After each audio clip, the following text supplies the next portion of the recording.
Hello guys, Brad here again with another fragrance video, and today I want to just talk about a video that Jeremy Fragrance posted a couple of days ago on his channel talking about his new fragrance brand. You might want to call this the Jeremy Fragrance post-game show, so to speak.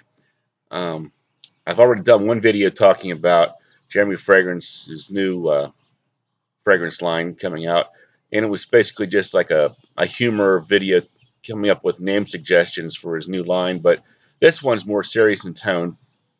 I figure who better in the fragrance community to comment on this topic, because I know basically there's three segments of people when you think about when you talk about Jeremy Fragrance's fan base, or people that know about Jeremy Fragrance. The first group would be the Fragrance Army that's going to support and love pretty much every single thing Jeremy says and does. And you have the naysayers that pretty much are haters of Jeremy and his channel. Then you have the people that just don't care enough to do or say anything.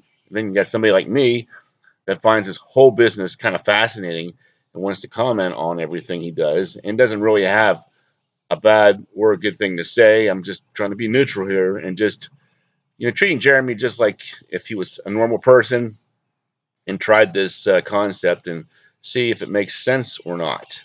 So if you watched Jeremy's last video, he actually made 5 claims about his new fragrance line and said that he would have the best in all 5 of these categories. So let's take a close look at each category and see what he could possibly be talking about.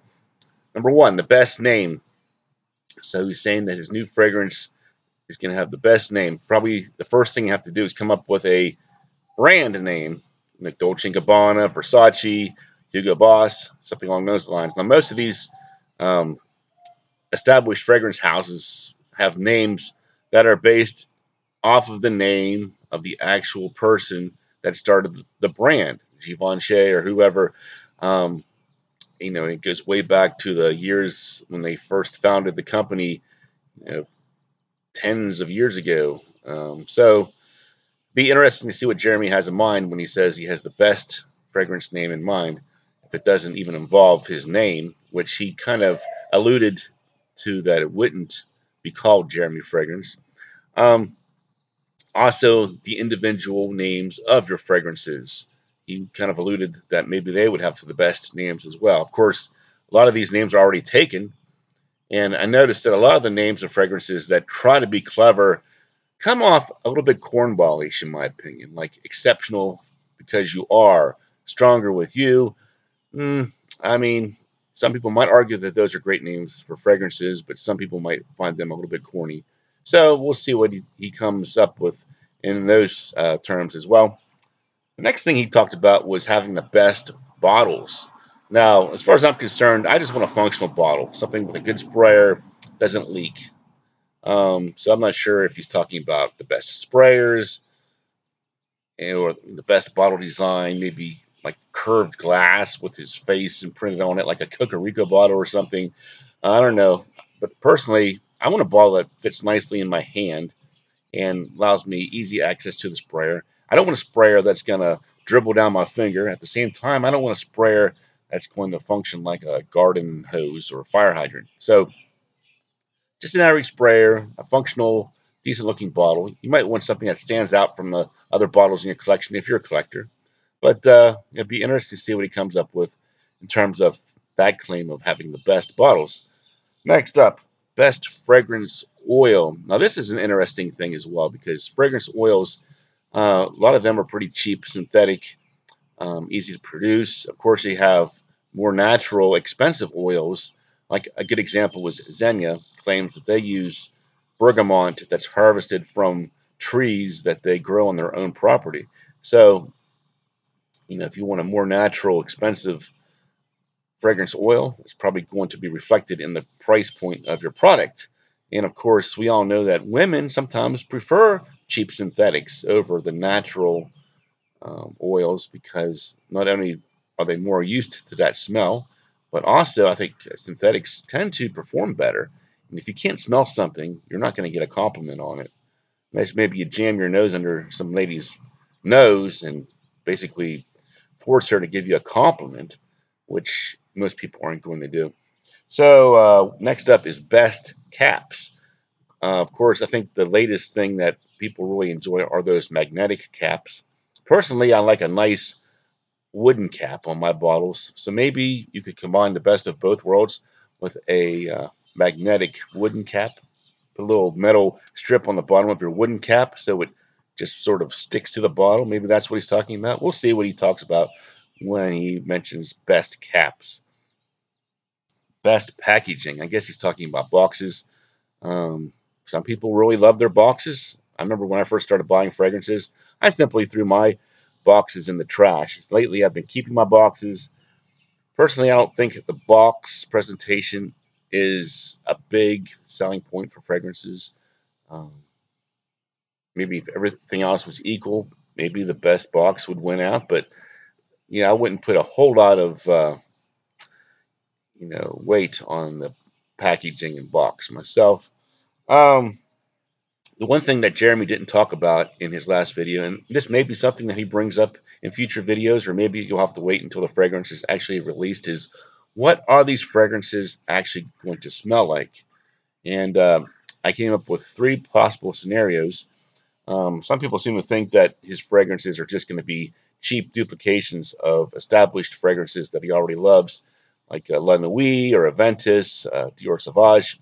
Of course, we already have a couple of established dupe houses on the market, DUA and Alexandria. So is he going to try to compete with them? And if he does, will he have a strong market share to claim to have the best fragrance brand in the world with a dupe house?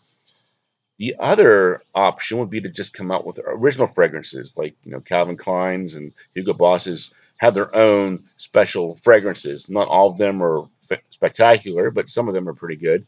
And like Jeremy mentioned in his video, maybe of all the fragrances released in any given year, you might have two or three fragrances that are relevant. So is Jeremy's new fragrance line going to be one of those relevant fragrances released if he starts his new fragrance line, let's say next year?